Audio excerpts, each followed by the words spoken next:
As Sister Jamila lights her candle, she whispers a prayer passed down to her through over 40 generations of her family.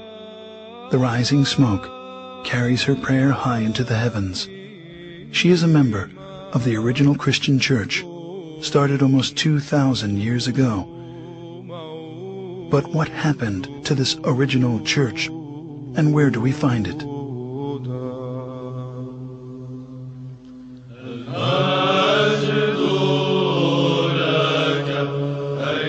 At that time, those believers in Jesus Christ joined together with the apostles, establishing the first organized church community in the city of Antioch. It is there in Antioch that they were first called Christians, as stated in Acts 11:25.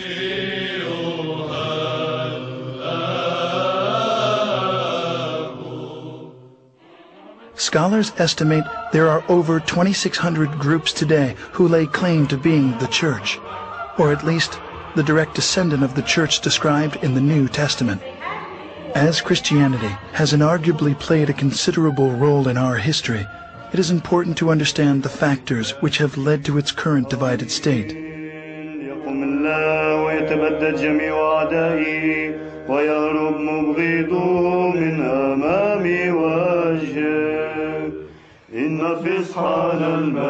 With the birth of the Church of Jesus Christ at Pentecost, the apostles made many missionary journeys. Over time, 5 patriarchates were established in Antioch, Jerusalem, Rome, Alexandria, and Constantinople. The apostle Peter was the first bishop of Antioch. 12 years later, he became the first bishop of Rome, leaving the apostle Paul as the head of the Antiochian church, while James, the brother of Jesus, was the first bishop of Jerusalem. Even though they were in full communion with one another, disputes arose over the adherence to the Old Testament law. James gave the solution to settle all doctrinal and moral issues through ecumenical councils, and the church flourished for 1,054 years.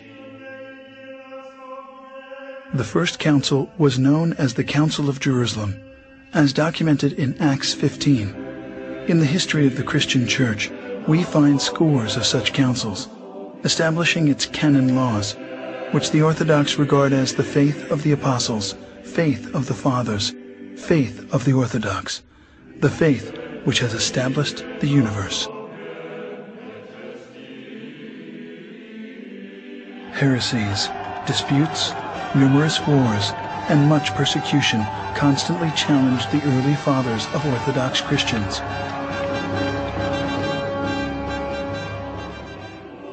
But because the church was unified, it continued to survive.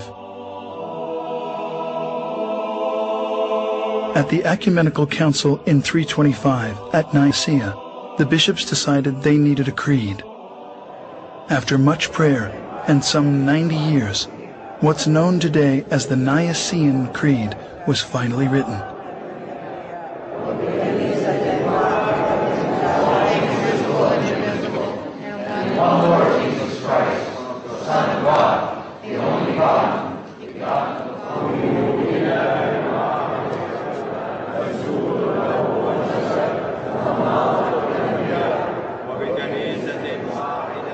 Between the years 325 and 787, 7 meetings were held to establish the laws of the Church. These became known as the 7 Ecumenical Councils. The faith of the Church at the close of its first 1,000 years was the same. The doctrine, the creed, the government were all recognized as one everywhere. This one church was the Orthodox Church, which has weathered many attacks. This cohesion, however, was soon to end. As the first millennium was drawing to a close, tensions began to mount between the Western Church, Rome, and the 4 Eastern churches. The bishops of Rome began to claim authority over the other 4 churches, on the claim that the Roman Patriarch was the only true successor of Peter. two giant issues emerged. First, Rome's declaration of the Pope's supremacy, and second, that the wording of the 700-year-old creed be changed. As disunity led to conflict, a cardinal was sent by the Roman bishop to slap a document on the altar of the church in Constantinople during a Sunday worship, excommunicating the Patriarch of Constantinople from the church. The final consequences of these tragic events was a massive split. The Great Schism occurred in the year 1054. Pursuing his claim of universal headship of the Church, the Patriarch of Rome broke from the other four churches, creating the Roman Catholic Church, independent of the other.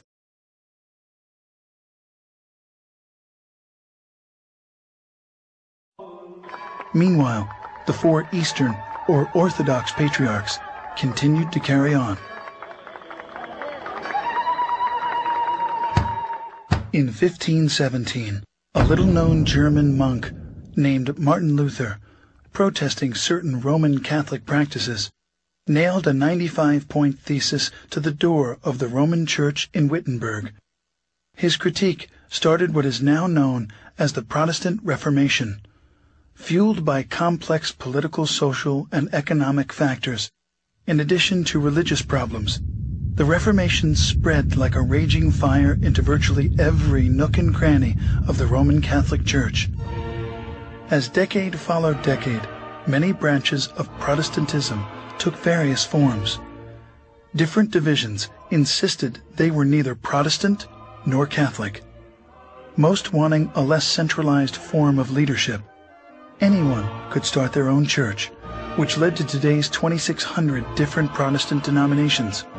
While many profess to being Christians, they reject the biblical data which speak of the historic church, throwing the baby out with the bathwater. Some pretended to be the New Testament church, but were seriously off base, leading many people far astray from Christ and the church. But that first church of the apostles, despite persecution, political oppression, and desertion, miraculously carried on. Today, the four patriarchates remain intact, in full communion, maintaining the original apostolic faith of the New Testament record.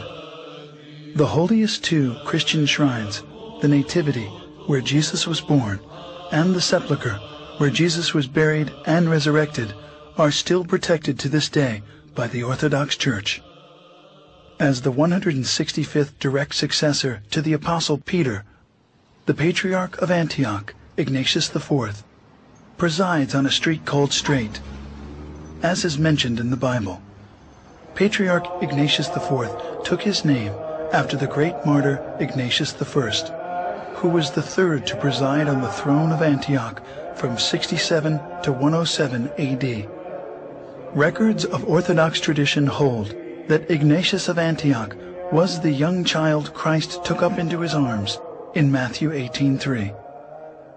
We did not invent orthodoxy. Churches cannot be invented.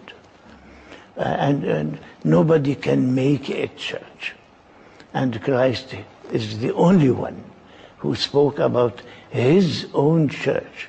And we believe that we stick to orthodoxy because it is his own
Iisuse Hristoase și Duhule Sfinte, Doamne Dumnezeule, mielușelului Dumnezeu, Fiul Tatălui, Cel ce ridici păcatul lumii, miluiește-ne pe noi, Cel ce ridici păcatele lumii. Primește rugăciunea noastră, Cel ce ședea dreapta Tatălui și ne miluiește pe noi.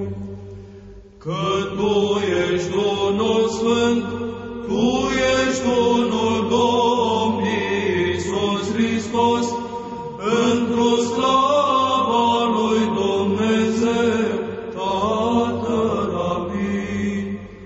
În toate zilele bine Te voi cuvânta și voi lăuda numele Tău în veac și în veacul veacului. Învrednicește-ne, Doamne, în ziua aceasta, fără de păcat să ne păzim noi. Bine ești cuvântat, Doamne Dumnezeul părinților noștri, și lăudat și preaslăvit este numele Tău în veci. Amin. Fie, Doamne, mila Ta spre noi, precum am nădăjduit întru Tine. Bine ești cuvântat, Doamne, învață-mă în dreptările Tale. Bine ești cuvântat, Doamne, învață-mă în dreptările Tale. Bine ești cuvântat, Doamne, învață-mă în dreptările Tale. Doamne, scăpare Te-ai făcut nouă în neam și în neam. Eu am zis, Doamne, miluiește-mă, vindecă sufletul meu, că am greșit Ție. Doamne, către Tine am scăpat, învață-mă să fac voia Ta, că Tu ești Dumnezeul meu, că